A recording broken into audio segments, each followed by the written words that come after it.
हमारे quality models हैं, हमने उन्हें देखना है। ठीक है, हमारे पास दो तरह से क्वालिटी मॉडल्स होते हैं, कुछ हेरारिकल होते हैं, कुछ नॉन हेरारिकल होते हैं। ठीक है, हेरारिकल क्वालिटी मॉडल जो है ना, उसके अंदर प्रॉपर एक शेप होती है, प्रॉपर एक हेरारिकी होती है, जिसको हम लोग फॉलो करते हैं। मतलब हम लोग पहले उसका एब्स्ट्रैक्ट व्यू देखते हैं, फिर उसका थोड़ा सा डिटेल व्यू देखते हैं, फिर उसका कंक्रीट व्यू देखते हैं, मतलब डिस्क्रिप्टिव व्यू देखते हैं। मतलब हम लोग बड़े लेवल से शुरू होते हैं और फिर आहिस्ता आहिस्ता छोटे छोटे लेवल तक चले जाते हैं एक हेरारिकी को फॉलो करते हुए। तो हेरारिकल मॉडल्स में हमें उनकी प्रॉपर एक शेप नज़र आएगी। ठीक है, जबकि नॉन हेरारिकल मॉडल्स के अंदर हमें उसकी कोई शेप नज़र नहीं आएगी। हमारा जो दिल करेगा, जो उसका मतलब वो किसी भी तरह का हो सकता है, मतलब हम कोई भी मॉड्यूल चेक करना शुरू कर दें, कोई भी मॉडल को फॉलो करना शुरू कर दें, तो वो भी हम लोग देखेंगे। लेकिन फ़िलहाल हमारे पास ये जो चैप्टर है, चैप्टर नंबर 1, ये हमारे पास हेरारिकल मॉडल्स के बारे में। इसमें सारा कुछ तो नहीं हमने करना, लेकिन इसमें जितने भी हेरारिकल मॉडल्स हैं वो सारे के सारे मोस्ट इंपॉर्टेंट हैं। पेपर पॉइंट ऑफ व्यू से लॉन्ग क्वेश्चन में हमेशा मॉडल्स ही आते हैं,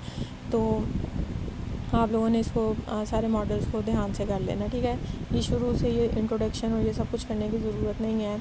हम लोग डायरेक्टली मूव करेंगे क्वालिटी मॉडल 1 के ऊपर। ठीक है, जो कि हमारे पास क्या है, MC कॉल, या जिसको आप लोग में कॉल क्वालिटी मॉडल कहते हो, जो कि हमारे पास 1977 में दिया गया था। ठीक है, जो MC कॉल मॉडल है ये आपके पास इसको जनरल इलेक्ट्रिक मॉडल भी कहा जाता है 1977 का। ये बेसिकली आर्मी वालों के लिए बनाया गया था, US एयर फोर्स के लिए बनाया गया था, डिपार्टमेंट ऑफ डिफेंस को प्रमोट करने के लिए US मिलिट्री के लिए मॉडल बनाया गया था, जो कि जिम MC कॉल ने बनाया था। ठीक है, इसका पर्पज़ ये था कि डेवलपर्स को primary to aim towards the system developers and the system development process. ठीक है, इसका एम ये था कि डेवलपर्स के लिए मॉडल था, और दूसरा ये डेवलपमेंट प्रोसेस को मॉडिफाई करने के लिए उसको किस तरह से लेके चलना है उसके बारे में मॉडल था। ठीक है, इस मॉडल का मतलब ये था कि जो एक गैप आता है हमारे यूज़र के दरमियान में और हमारे डेवलपर के दरमियान में, उसको रिमूव किया जाए। वो गैप क्या होता है कि यूज़र आपसे कुछ एक्सपेक्ट कर रहा होता है, जो चीज़ें वो बता नहीं सकता, लेकिन वो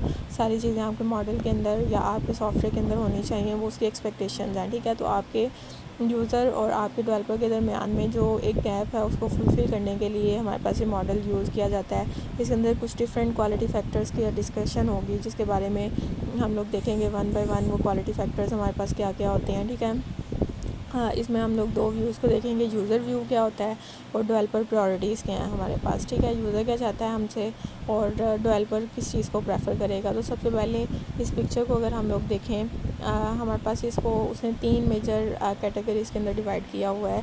एक है हमारे पास प्रोडक्ट रिवीजन की, एक प्रोडक्ट ऑपरेशन, और एक आपके पास क्या है, प्रोडक्ट ट्रांजिशन। ठीक है, ये सारी चीज़ों के बारे में एक्सप्लेनेशन इन पैराग्राफ के अंदर दी हुई है। ठीक है, तो सबसे पहले अगर हम लोग बात करें प्रोडक्ट रिवीजन की, तो प्रोडक्ट रिवीजन का मतलब होता है ability to undergo changes. Revision का मतलब होता है रिवाइज़ करना किसी भी चीज़ को। तो अगर आप लोग अपने सॉफ्टवेयर के अंदर चेंज करना चाहते हो, तो आपका सॉफ्टवेयर कितना एबल है कि वो उस चेंजेस को एक्सेप्ट कर सकता है, या उसके अंदर चेंज करना कितना आसान है, इसको हम लोग क्या कहते हैं, प्रोडक्ट रिवीजन कहते हैं। ठीक है, उसके बाद प्रोडक्ट ट्रांजिशन है हमारे पास ability to new environment. Transition का मतलब है कि आप लोग एक इन्वायरमेंट से दूसरे इन्वायरमेंट में जा रहे हो। लाइक अगर आपका सॉफ्टवेयर पहले विंडोज़ पे चल रहा था, अब आप उसे मैक ऑपरेटिंग सिस्टम पे चलाना चाहते हो, तो ये क्या है, ये एक ट्रांजिशन है। तो आपका सॉफ्टवेयर उस न्यू इन्वायरमेंट में किस तरह से बिहेव करता है, उसको हम लोग क्या कहते हैं, प्रोडक्ट ट्रांजिशन कहते हैं। और प्रोडक्ट ऑपरेशंस हैं, ऑपरेशनल कैरेक्टरिस्टिक्स हैं, लाइक आपका प्रोजेक्ट आपका जो सॉफ्टवेयर है वो कितना करेक्ट है, कितना रिलायबल है, कितना एफिशिएंट है, ये सारी की सारी चीज़ें उसकी क्या हैं, प्रोडक्ट ऑपरेशन में जाती हैं। तो 3 मेजर व्यूज़ हैं, प्रोडक्ट ट्रांजिशन, प्रोडक्ट रिवीजन और product operation. Revision means undergo changes, आप उसमें चेंज कितनी इजीली कर सकते हो। ट्रांजिशन मींस कि आप उसका एनवायरनमेंट कितनी इजीली चेंज कर सकते हो। और प्रोडक्ट ऑपरेशन मींस उसकी रिलायबिलिटी, एफिशिएंसी, जितनी भी नॉन फंक्शनल रिक्वायरमेंट्स हैं वो सब कुछ। ठीक है, तो ये आपके पास मेजर उसका एक व्यू था। अब उसने उस व्यू को भी फर्दर कैटेगराइज्ड किया हुआ है। लाइक प्रोडक्ट रिवीजन है, तो प्रोडक्ट रिवीजन को उसने 3 चीज़ों के साथ मर्ज किया, मेंटेनेबिलिटी, फ्लेक्सिबिलिटी और टेस्टेबिलिटी। ठीक है, मेंटेनेबिलिटी का मतलब क्या होता है कि अगर आप लोगों ने आपको ड्यूरिंग ऑपरेशन, यानी कि जब आप उसको यूज़ करते हो, अपने कस्टमर को दे देते हो, ऑपरेटिंग एनवायरनमेंट में जब काम कर रहा होता है, तो तब उसके अंदर कोई अगर फॉल्ट आ जाता है तो उसको लोकेट करना और उसको फिक्स करना कितना आसान है, इसको हम लोग क्या कहते हैं, मेंटेनेबिलिटी कहते हैं। ठीक है, प्रोडक्ट रिवीजन में सेकेंड हमारे पास आ जाता है फ्लेक्सिबिलिटी। फ्लेक्सिबिलिटी का मतलब यह है कि उसके अंदर चेंज लाना आपके लिए कितना इजी है। मतलब मेंटेनेबिलिटी में तो हमने फॉल्ट्स को रिमूव करना है या फॉल्ट्स को ख़त्म करना है, उसको हम मेंटेनेबिलिटी कहते हैं। जबकि फ्लेक्सिबिलिटी में अगर हम कोई न्यू चेंज लाते हैं, कोई न्यू फीचर ऐड करना चाहते हैं, तो हमारे उस सॉफ्टवेयर के अंदर कितनी ईजीली वो फीचर ऐड हो जाता है, उसको हम लोग क्या कहते हैं, फ्लेक्सिबिलिटी कहते हैं। ठीक है, उसके बाद नेक्स्ट हमारे पास है टेस्टेबिलिटी। टेस्टेबिलिटी आप लोगों को पता है कि आपका जो सॉफ्टवेयर है वो कितना ईजी टू टेस्टिंग है, तो मतलब उसके ऊपर टेस्टिंग परफॉर्म करना कितना इजी है कि आप लोग इस चीज़ को इंश्योर कर सको कि आपका जो सॉफ्टवेयर है वो एरर फ्री है और वो अपनी सारी रिक्वायरमेंट्स या स्पेसिफिकेशन को मीट कर रहा है। इसको हम लोग क्या कहते हैं, टेस्टेबिलिटी। तो प्रोडक्ट रिवीजन में 3 चीज़ें आती हैं। मेंटेनेबिलिटी कि अगर कोई फॉल्ट है तो आपने उसको कितनी इजीली रिमूव कर लिया। फ्लेक्सिबिलिटी, अगर आप कोई न्यू चेंज लाना चाहते हो तो आप कैसे लाओगे, कितना इजीली लेके आ सकते हो। टेस्टेबिलिटी का मतलब यह है कि आप अगर टेस्टिंग कर रहे हो तो उसके अंदर से इस चीज़ को इंश्योर करने के लिए कि आपका जो सॉफ्टवेयर है वो एरर फ्री हो और अपनी रिक्वायरमेंट्स के मुताबिक पूरा उतरे, तो उसको हम लोग क्या कहते हैं, टेस्टेबिलिटी कहते हैं। ठीक है, उसके बाद नेक्स्ट हमारे पास आ जाता है प्रोडक्ट ट्रांजिशन। प्रोडक्ट ट्रांजिशन में हमारे पास आ जाती हैं सबसे पहले पोर्टेबिलिटी। पोर्टेबिलिटी आपको पता है कि हम लोग जब एक सॉफ्टवेयर को एक इन्वायरमेंट से दूसरे इन्वायरमेंट में लेके जाते हैं तो हम उसे क्या कहते हैं, पोर्टेबिलिटी कहते हैं। तो कितना ईजी है आपके सॉफ्टवेयर को वन इन्वायरमेंट से सेकेंड इन्वायरमेंट में ट्रांसफ़र करना, उसको हम लोग पोर्टेबिलिटी कहते हैं। दैन रीयूजेबिलिटी है कि अगर हम लोग अपने सॉफ्टवेयर को रीयूज़ करना चाहें इन डिफरेंट कॉन्टेक्स्ट तो हम उसे इजीली रीयूज़ कर सकें। हमने इतना जनरल सॉफ्टवेयर बनाया हो कि हम लोग उसको रीयूज़ कर सकते हों। ठीक है, उसके बाद इंटरऑपरेबिलिटी है। इंटरऑपरेबिलिटी है कि आपका जो सॉफ्टवेयर है वो डिफरेंट सिस्टम्स के साथ किस तरह से कम्युनिकेट कर सकता है। लाइक अगर आपने कोई सॉफ्टवेयर बनाया है ऑनलाइन शॉपिंग का, कोई वेब एप्लीकेशन बनाई है, तो उसके लिए उसको ट्रांजैक्शन को हैंडल करने के लिए उसको ज़रूरत पड़ेगी बैंक की।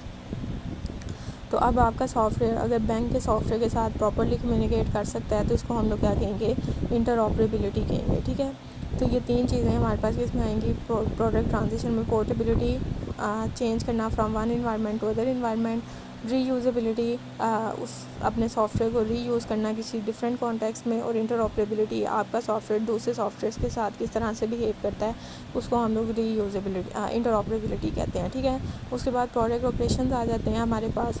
प्रोडक्ट ऑपरेशन में सबसे पहले करेक्टनेस आता है कि आपके सॉफ्टवेयर के ऊपर या आपके वेब एप्लीकेशन में जितनी भी चीज़ें आपने प्रोवाइड की हुई हैं वो हर तरह से करेक्ट हों, उसमें जितनी डिटेल आपने बताई है वो करेक्ट होनी चाहिए, कोई कैलकुलेशन गलत परफॉर्म नहीं होनी चाहिए। ठीक है, उसके बाद रिलायबिलिटी है कि आपका सॉफ्टवेयर जो है वो क्रैश नहीं होना चाहिए बार बार, एबिलिटी नॉट टू फेल, उसको फेल नहीं होना चाहिए। ठीक है, उसके बाद एफिशिएंसी है आपके पास कि आपका सॉफ्टवेयर जो है एफिशिएंट होना चाहिए, रिसोर्स की फॉर्म में भी और स्टोरेज की फॉर्म में भी और एग्जीक्यूशन की फॉर्म में भी। ठीक है, लाइक अगर आपका सॉफ्टवेयर बहुत ज़्यादा स्पेस ले रहा है, मेमोरी बहुत ज़्यादा यूज़ कर रहा है, बहुत ज़्यादा प्रोसेसर को यूज़ कर रहा है, तो वो एक अच्छा सॉफ्टवेयर नहीं है। तो उसे एफिशिएंट होना चाहिए स्टोरेज या प्रोसेसिंग के हिसाब से भी, और दूसरा उसको एग्जीक्यूशन में भी एफिशिएंट होना चाहिए कि वो बहुत ज़्यादा टाइम ना ले रहा हो। ठीक है, उसके बाद इंटेग्रिटी है। इंटेग्रिटी में यह है कि आपका प्रोग्राम जो है वो अनऑथोराइज्ड एक्सेस से को रोके, मतलब जिस पर्सन को जितना राइट है वो उस राइट के मुताबिक ही काम करे, उससे ज़्यादा वो चीज़ों को डिटेल में ना देख सके। ठीक है,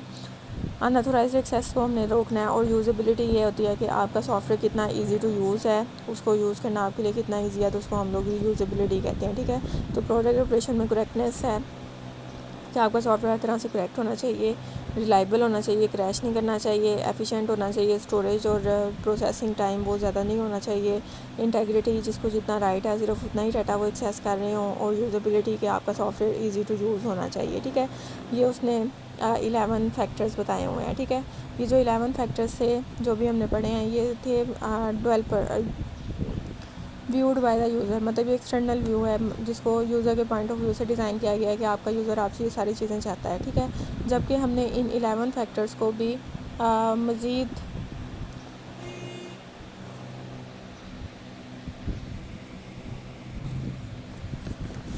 तो ये जो 11 फैक्टर्स अभी हमने पढ़े हैं यूज़र के पॉइंट ऑफ व्यू से 23 क्वालिटी फैक्टर्स, इन 11 फैक्टर्स को मज़ीद यहाँ पे डिवाइड किया गया है और 23 क्वालिटी फैक्टर्स बनाए गए हैं जो कि डेवलपर्स के पर्सपेक्टिव से हैं, क्योंकि हमने पढ़ा था कि यूज़र और डेवलपर दोनों तरह के पर्सपेक्टिव में बनाए जाते हैं। और जबकि मैट्रिक्स जो हैं वो डिफ़ाइन करते हैं कि आपने इन मेजरमेंट्स को या इन क्वालिटी फैक्टर्स को किस तरह से मेजर करना है। मैट्रिक्स मेजर को ही कहते हैं ना, तो ये जो क्वालिटी फैक्टर्स उसने बताए हुए हैं, अगर आप इन सारे क्वालिटी फैक्टर्स को मेजर करते हो तो इसको हम लोग क्या कहते हैं, मैट्रिक्स कहते हैं। ठीक है, तो यहाँ तक हम ये करते हैं। कल ये जो 23 क्वालिटी फैक्टर्स हैं, क्वालिटी क्राइटेरियाज़ हैं, इनको डिस्कस करेंगे। तो यहाँ तक आपने इसको करना है, और ये लाजमी मोस्ट इम्पोर्टेंट क्वेश्चन हैं जो हम लोग अब कर रहे हैं। ठीक है।